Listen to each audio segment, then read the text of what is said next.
hello everybody. A super duper good evening to you and Saubana. It is December, last 10 days of the year. Let's end it on a really positive high, hai na? Okay, let's see who all are here. Hi, pretty much well. Hi, Kamal Khatri 9469. Hi, Veena Gandhi. Gandhi, sorry. Hi, Mansi Jai. I know your name. Reset with Rakhi. It's all going so fast. How am I going to read the questions if it goes so fast?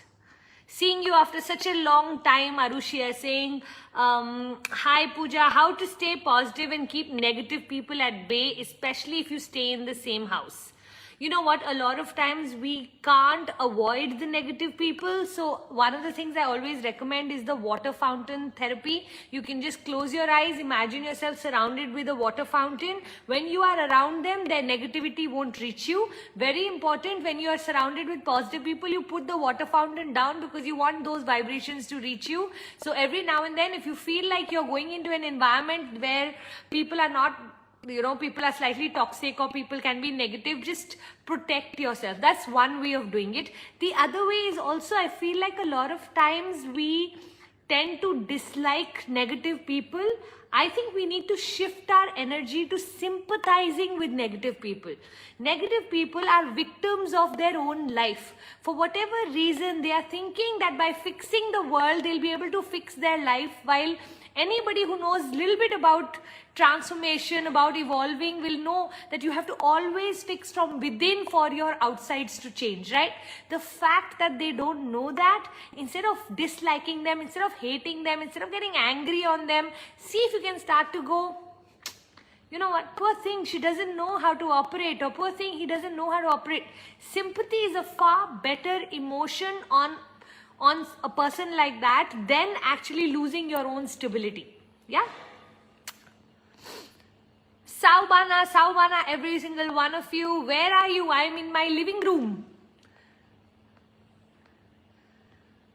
Both my babies are here and I've been working since morning, so I'm waiting to spend time with them. This evening we're all going out for a lovely dinner, so I'm very excited about spending some quality time with them. Jai Lakshmi, ma'am, can you please suggest some mantra to play daily and some sound healing, what to play daily for peace? Jai Lakshmi, as I do not do any of these, I can't suggest them. But you know what, honestly, don't get attached to one. My suggestion is just Google peace mantras. Like for me, every night to sleep, I just play any night meditation. Sometimes it'll be piano music, sometimes it'll be waterfall, sometimes it'll be yoga nidra. And I just enjoy exploring. So my suggestion to you would be, start to explore. You will start to find your favorites.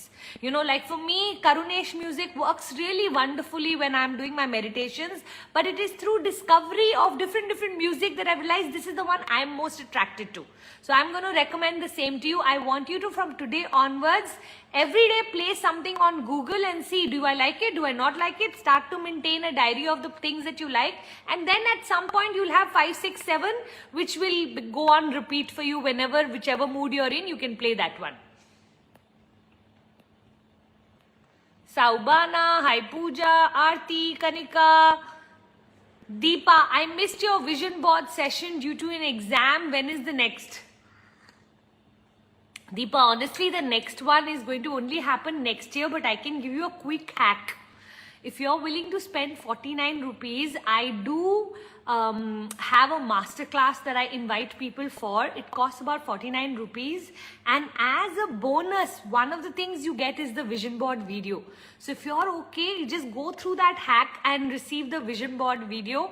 Currently, I don't know if it's already in operation, but if 100% will be from 1st January. So from 1st January, just look for joining my masterclass and get the vision board video, even if you don't want to come for the masterclass. My suggestion would be also come for the masterclass. There's so much value I add over those 3 hours. It's unbelievable. Neha Behel Chauhan. Hi Puja, I've been very irritable and always losing my cool. What should I do? Neha, one of the things I want you to start to tell yourself is, I am responsible for my own happiness. Say this every single day and start to know that you can either be a slave to your emotions, or your emotions, you can be a master to your emotions. If every day you can just repeat to yourself, I am the master of my emotions, I decide how I'm going to feel. I decide how I'm going to feel. And you keep on continuously affirming this to yourself.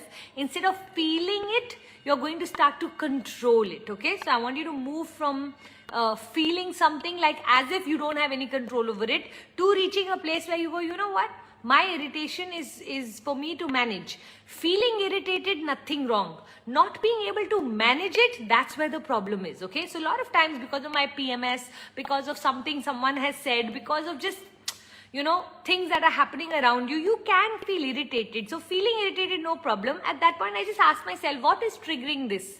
What's causing this? Oh, I'm working while my babies are at home. Okay, could be that. Oh, okay, maybe I wanted to do this, but I have to do something else. Maybe that. And then I understand where the trigger of my irritation is, and then I go, you know what? If I'm going to do it, I'm going to do it out of choice. So no have-tos in my life. I don't want to say I have to do. Now that I'm doing it, I'm going to say I choose to do it. And after which I'll do something super fun, So whatever it is, I want you to start to manage your emotions rather than be a slave to it.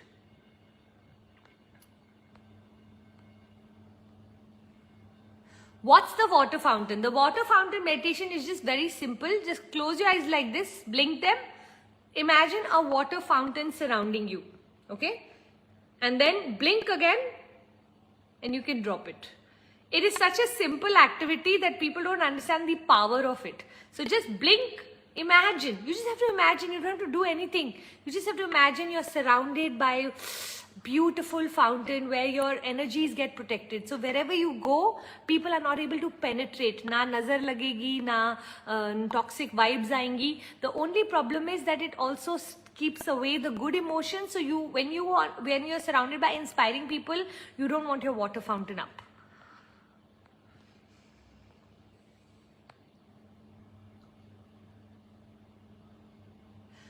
Cherish yourself with Dr. Reena. How to keep yourself motivated, especially when we are not able to see immediate results.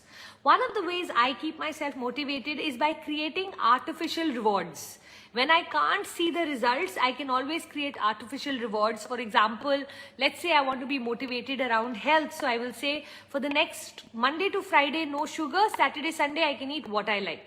I've created an artificial result for rewarding the activity that I would like to do. So see, because sometimes our destinations are so far that we can lose that motivation on the way. So why not create? For me to just sit and tick in my habit tracker all things done actually motivates and excites me. If I haven't done something, because I don't want to put a cross on my habit tracker, which is basically me writing out my goals and then putting date from 1 to 31 and then just ticking. And every day I like to get at least 8 out of my 10 things done. So that it doesn't go lesser, that excites me. So learning to self-motivate yourself is a huge important thing. Firstly, no motivation lasts forever. It's like people saying, I brushed my teeth yesterday, how come my mouth is stinking today? You need to do it every day. So every day you need to come up with a strategy on how am I going to motivate myself today. Inputs. The good inputs actually motivate you. For me to just read a book for 20 minutes or watch something for 20 minutes motivates me extremely. Having clarity in life actually is very, very motivating. Also, you know what? Daydreaming or visualizing about the actual result. What will your life look like? Knowing what price you're going to pay for this particular activity is also a very important thing, because sometimes it's not the motivation but the demotivation because of the price that we are having to pay. So if you can just accept that, you know what? I will have to sacrifice my sleep for me to achieve this. Let's say it's going to the gym at 5 in the morning. So then you know that the price to pay for this is 5. Every single sports person, with Messi being on top of the world right now, they will tell you that, you know what, all of that only comes when you have paid a very, very severe price. So the higher your journey of success, the bigger the price you would have to pay, right? So start to equate that price to your success. What price are you willing to pay for your success is a very important question to ask yourself. Can you give us an home tour? So sweet. I don't know if I can give you a home tour, but yeah, if you can see, that's my dining.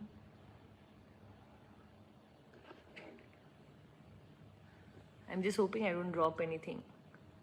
In the center of my house, we have this glass box called the Brahma Muhurtam. That's the lift. That's the balanced drawing room. I don't know where you've reached now, but I'm just going to quickly.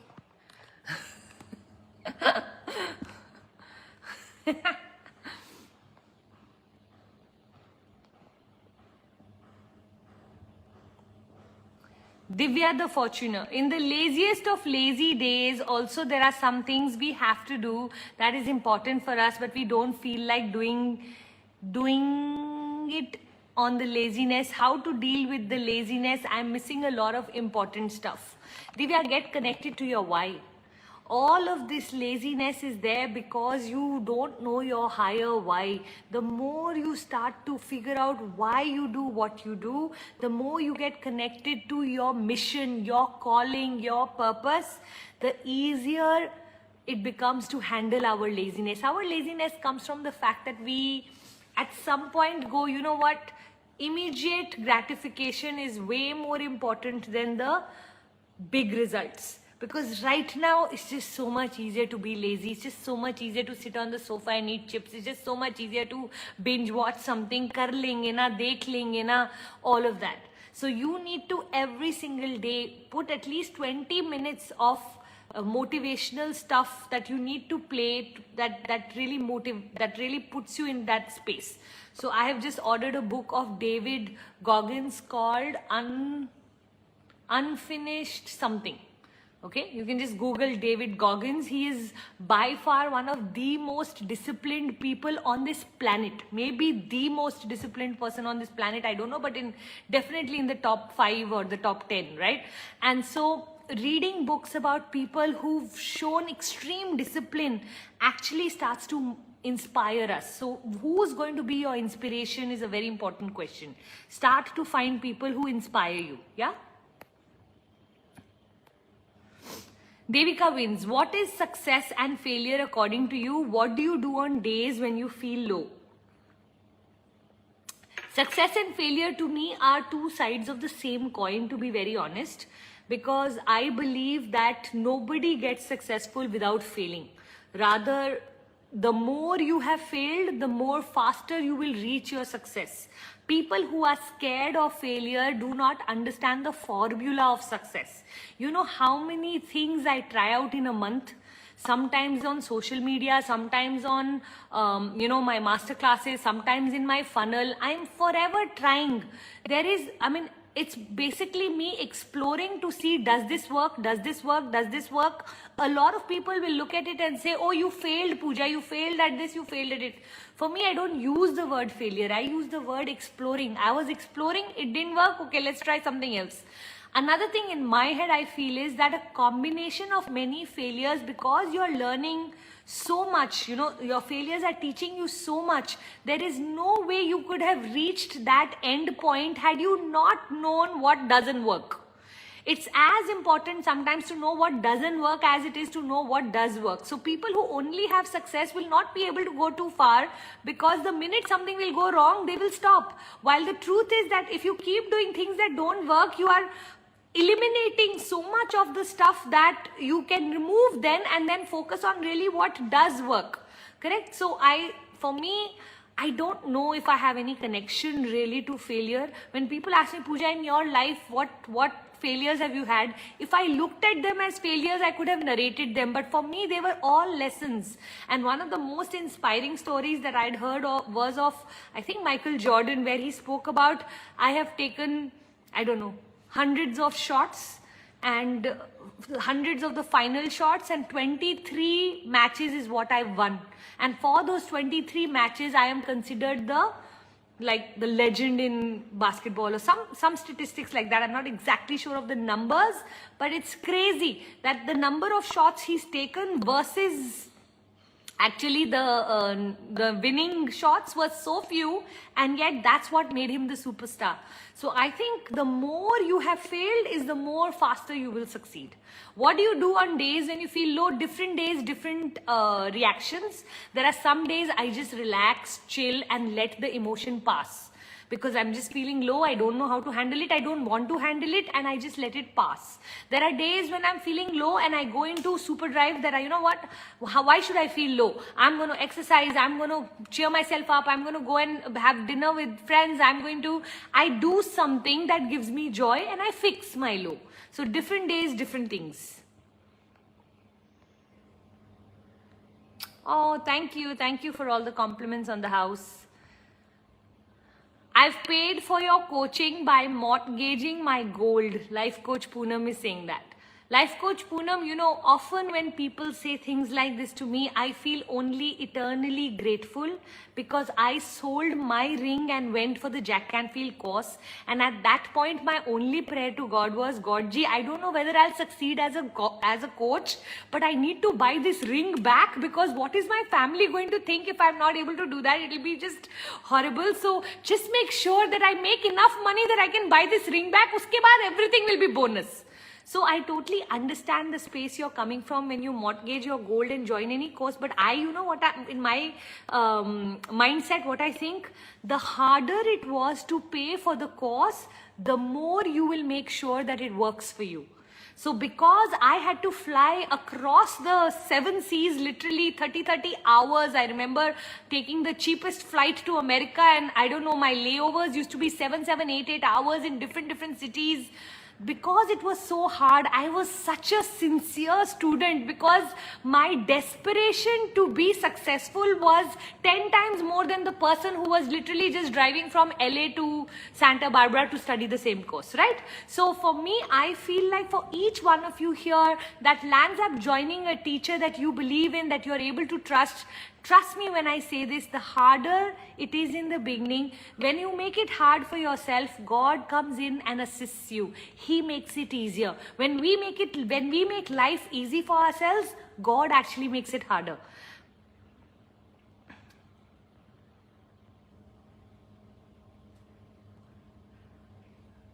Yashupur Gowda. My husband acts as if he loves me and cares for me, but in the back he bitches about me with his parents. So I feel that he's acting with me for my property. What should I consider and do?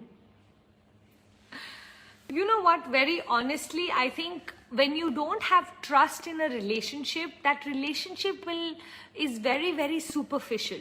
So I think having real conversations or communicating that how you are feeling is very important. And if that is the reason he is with you, if your property is the reason he is with you, you're going to land up feeling extremely used in the process. So become smart, start to work on yourself, become so independent. So, I always say whenever in our relationship we realize we are with a person that's not going to serve us in the best manner, it is our job to escalate our energy. We have to become so amazing that either they start to value us enough to be with us and therefore change their behavior, or we need to find someone better.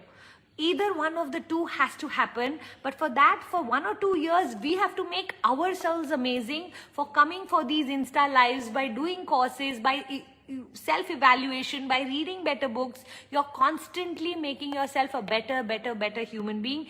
Because when the gap between a spouse turns too much, which means somebody is vibrating at a very high level and somebody is not vibrating at a high level, their connection disconnects. So either they have to move away or they have to rise. There's no other option, or they'll pull you down, and your job is to not get pulled down, so therefore they will have to rise. Okay? Having said that, you know what? Whatever conversation someone has with their parents, we can never really know what's going on. One of the things I feel sometimes is that every one of us has a different conversation with people, and it can happen that the reason he has that conversation with them could be because they appreciate that conversation. It's not his dislike towards you, and this is just a perspective. This could be totally true, totally wrong. But you know what? He knows that's what they need to hear, so he's keeping them happy. He knows what you need to hear, so he's keeping you happy. What the real truth is, sometimes it just could be that people just speak what the other wants to hear, while in their head they may or may not totally believe it. You know, I always say those are, foolish is such a wrong word to use, but people who are naive tend to go do what, you know? They will go to their mother and protect their wife, and go to the wife and protect the mother. I say, change this. When with your mother, you be with her. When you're with your wife, be with her. No. Why do you feel like you need to be the lawyer or the advocate of the other? Because then the other talks even more. You generate even more negativity. So see if you can just look at the situation and say, maybe he's doing that. Maybe he knows. And if he's not doing that, then of course work on yourself and make yourself so fabulous that either he rises to the occasion, or you are ready for leading your life your way.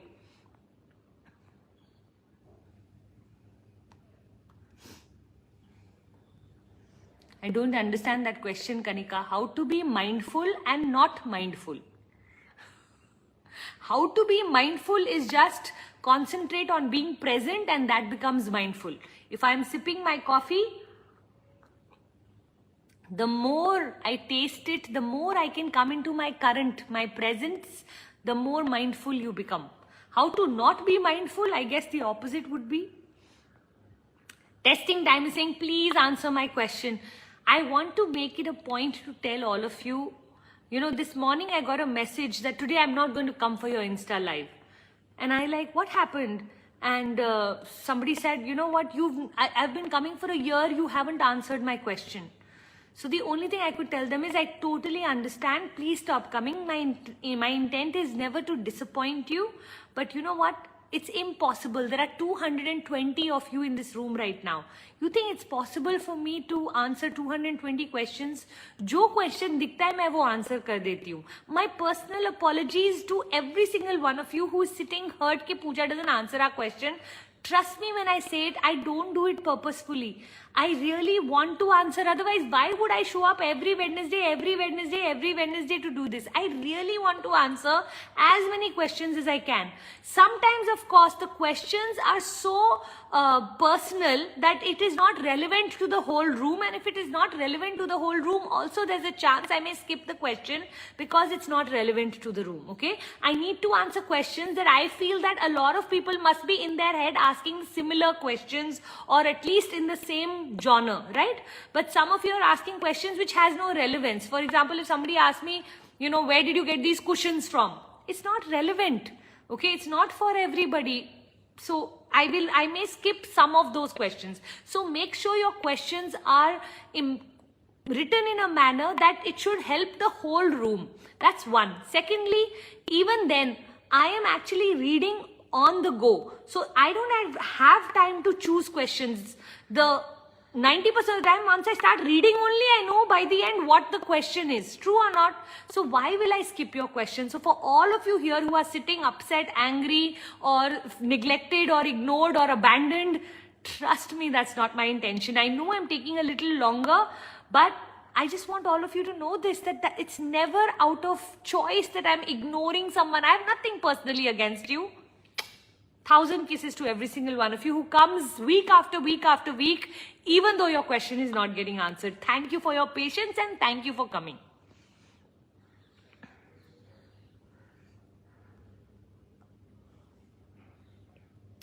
Hi Pooja Auntie, Srimukh 2007. You have told us that God puts opposites together for us to respect the opposite, but also that the same vibe attracts the same tribe.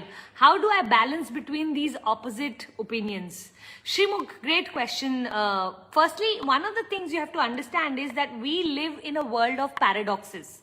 So in some places you will hear action speaks louder than words. Some people will say, you know, you must express what you feel, just doing is not enough. You must tell your partner that you love. Like this, you'll hear many, especially even in proverbs or idioms, you will see the opposites will also be true. So in different context, these things apply. So when I say you must learn to respect the opposite, well, when I say opposites are put together, When I married my husband, we were actually very same. He loved movies, I loved movie. He loved eating out, I loved eating out.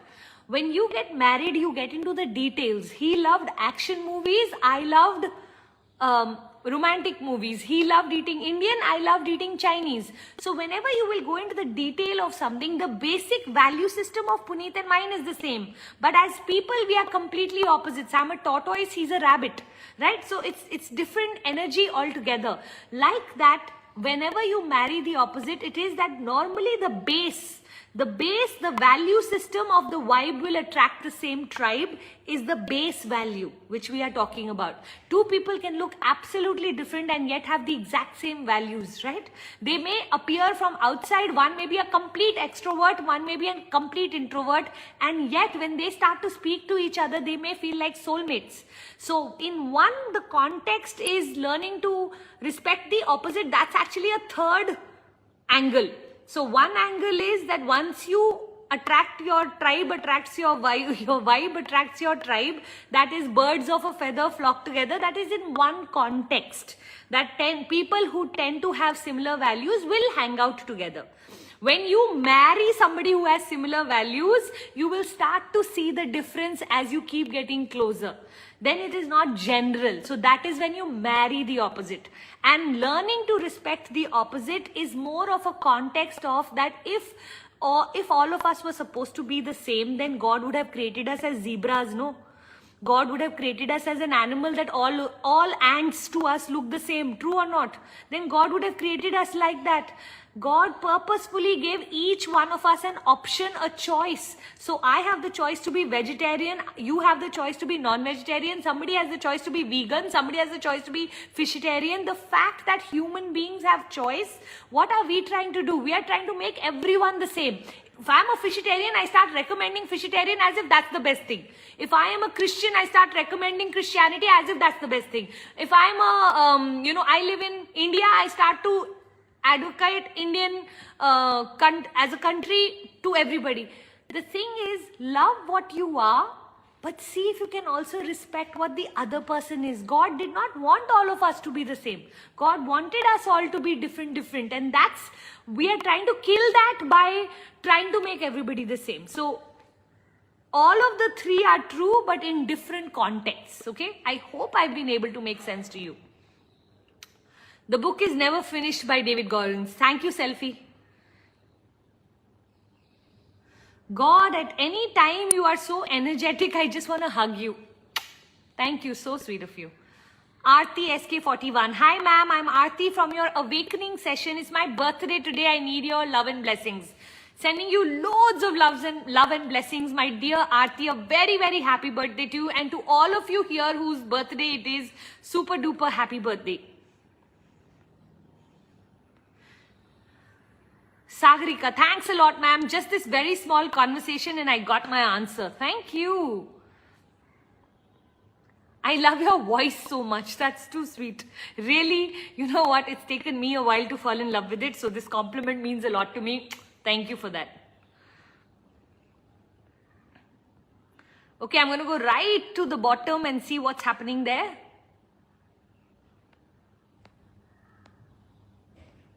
Oh, everyone is wishing Aarti. That's so sweet. Sunera06. Hi Pooja, is it necessary to please your in-laws by compromising on your dreams? I like the way you framed the question. Is it so necessary? You know what, Sunera? This is going to be the last generation that's going to be doing this. I don't see our daughters and daughter-in-laws having the same level of tolerance, compromising, adjusting that we all have had. So if you are having to do so, I want you to ask yourself, is it worth it? Is it something that I want to do? And if not, am I willing to put up a fight? Everything comes with a price. There is a price when you give up your dreams and you sit aram se at home and give it up for your in-laws. Your in-laws will love you more. If your in-laws' love is important to you, please do that. If your in-laws' love is not as important as your dreams, you need to go after your dreams for you to feel your identity, your financial freedom, your journey, your potential, then do that. Then be ready for... So there's a price. There's a price that you may end up paying of not having the kind kind of harmony you will want in the family, or you may land up paying the price of your own identity. One or the other you have to choose. The problem is when we want both. Okay, so I can tell you, when I'm married in a joint family, and when I started this journey, everyone was looking at me, life coach and all. Who do you think you are to be a life coach, right?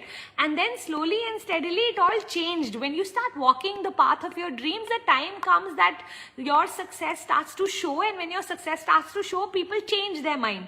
But in that period when you are the most doubtful about yourself and others are doubtful, it's very hard to go out there and be someone. So I'm just going to tell you, yes, it is not necessary for you to compromise on your dreams for your in-laws, but whatever choice you make, just know there will always be a price to pay.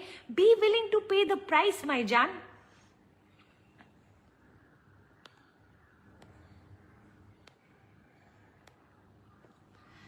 Testing times. What to do if your 12-year-old daughter falls in love with a boy in her class and you overhear them saying, I love you to each other and I will marry you and stuff. As a mother, I'm very concerned. Please help me. So sweet, firstly. I want you to know one thing. It is absolutely natural for a girl and a boy to start to fall in love with each other, especially at that age when your curiosity is very high and you don't even know the meaning of love, or you don't even know the meaning of commitment, or you don't even know the meaning of marriage. How else should they express? So there's nothing to fear if he's a great guy and tomorrow it stays and lasts. Then they would have gone through so much of test of time. For example, my sister-in-law and my brother-in-law, I think, started dating at the age of 15 or something like that. And they got married when they were maybe 25, 26. I know they went through some 14 years of courtship. The first 5-7 years, they themselves didn't know whether this will work out or not and everything. But I can tell you today, they are in such a beautiful marriage. I love how they are with one another. So, you know what? Some things have worked out, and I'm glad nobody feared it, or even if actually they did fear it. Some of the families did have opposition right in the beginning, but today it's worked out beautifully. So you're having this concern. I think if you bring up your children with the right values, whatever that means for you, you don't have anything to worry. You know, if she will not fall in love with the opposite gender, what else will happen? I mean, you know, this is the age. Don't you or I remember we having crushes? Oh my God, I used to be so scared that if my mom comes to know that I have a crush, like as if it's a wrong thing. But was it a wrong thing? I think God has biologically created us in a manner that we have that attraction in our body towards the opposite gender, and for some people not towards the opposite gender. I want to include everyone in this conversation, but it's okay. So don't get too worried. If you want, you can sit down and have this conversation that I overheard this, beta, is everything okay? If you need any guidance, you can please come to me. Rather than, I feel like our children love to share with us, but they come and test us. And when they test us, we fail the test when we start to show panic and worry. Rather, you can panic and worry from within, but from top you act a little cool. When we've put them in a co-ed school, when we've put them in environments where they are going to meet the opposite gender, wouldn't it be lovely if we could also give them the guidance on how to handle themselves through that? I don't know if I've answered your question or not, but I just want you to know that all of your panic, all of your anxiety is not going to help you or your daughter. I would rather you start to move into the space of understanding that, you know what, this is absolutely normal and natural. And the more normal and natural you treat it, the more normal and natural she will treat it.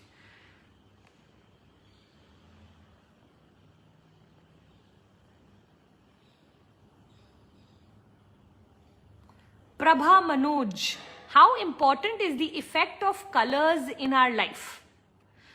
You know, there are a few lovely TED Talks that I have actually watched on the connection between colors and joy. I'd love for you to watch it. Just Google joy, colors, TED Talk. I have a feeling it will show up. And so, is it important? Yeah. One of the ways that we punish people in jails is by making everything white. They say actually we can go quite psycho if all the time we are surrounded by, you know, no color. So that can make you go a little crazy. So every color has an effect on our mood, on our personality. Like for me, when I go into nature and green and blue and those colors just become a lot more in my environment, I tend to feel so much happier. My window outside, as you can all see here, I have this huge greenery just outside my large window. I absolutely can just sit here and look at this the whole day. I feel like it has a very calming effect on me. So I definitely believe colors are super duper important. I don't know in what reference you were asking for the effect of colors, but to me that I've given you the answer in that manner. Of course, colors have their own meaning, so you can even study that. Colors in our aura have their own meaning. You can even study that.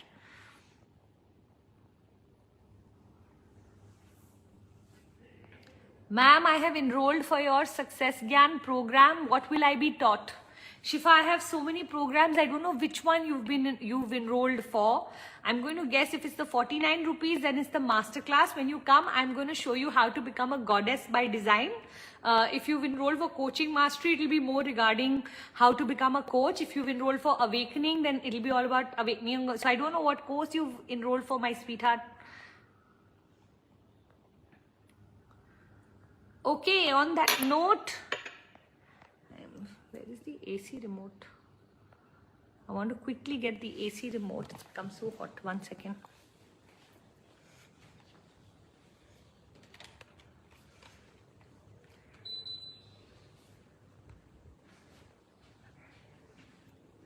What happened to my eyes because of the filter? Some AC started.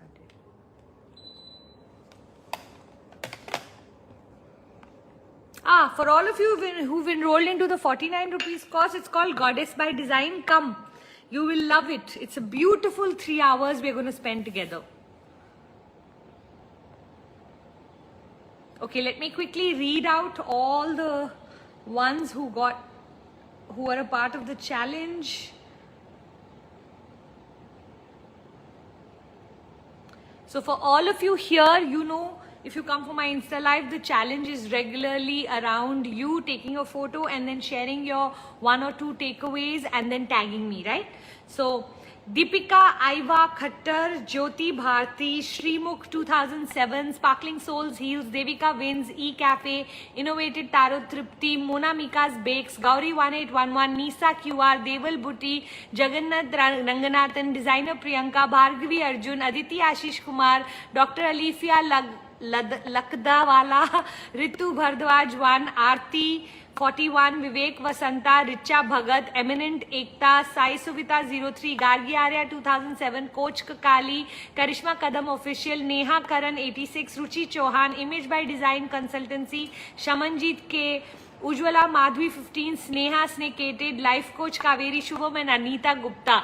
Massive congratulations on 1 more week of doing a fabulous job of the entire thing. One of the things I want you to know is that from this week or from the next year onwards, I'm only going to share the stories that happen on Wednesday to Thursday. So by Wednesday 12 a.m.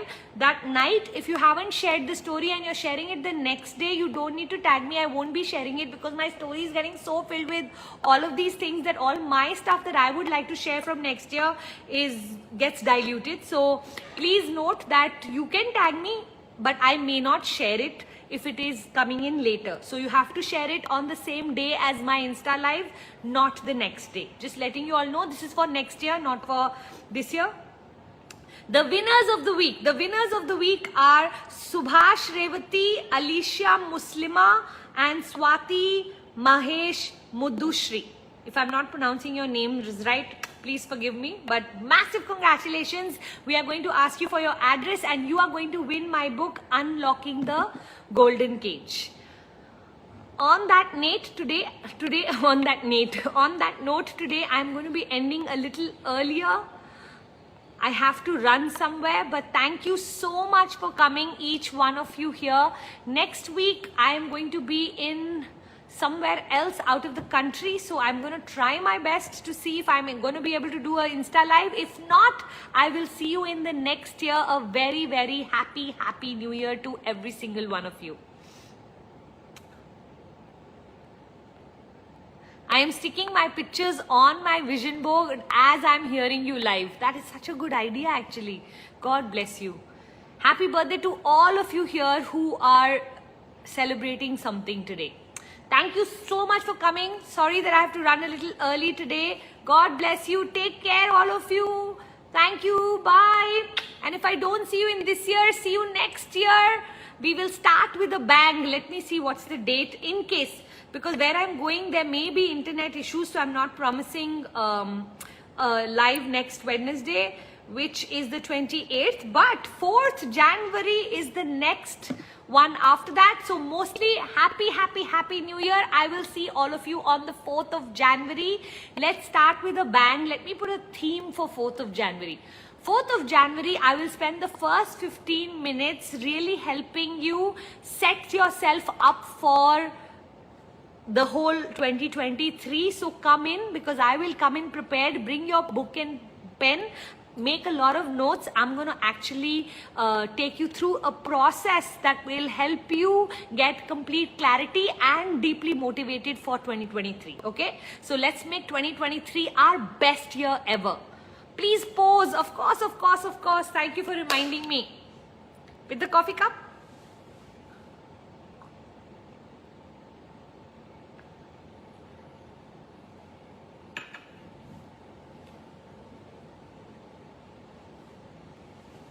Let me sit so that the names are not on my face, hai na?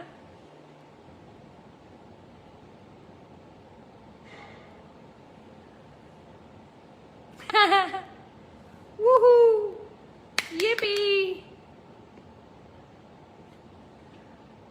कितने और poses चाहिए? हो गया?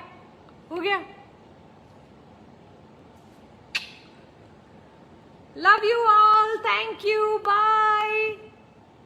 Thank you. Yes. Merry Christmas. Happy New Year. And you guys also have a fabulous break, and I will see you in the next year. Bye. And if by any chance there is internet where I'm going, then from there I will definitely log in for 15 to 30 minutes and do something cute. But don't forget, 4th January will be an extra special Insta Live. So don't miss it under any circumstances. Okay? Bye everybody.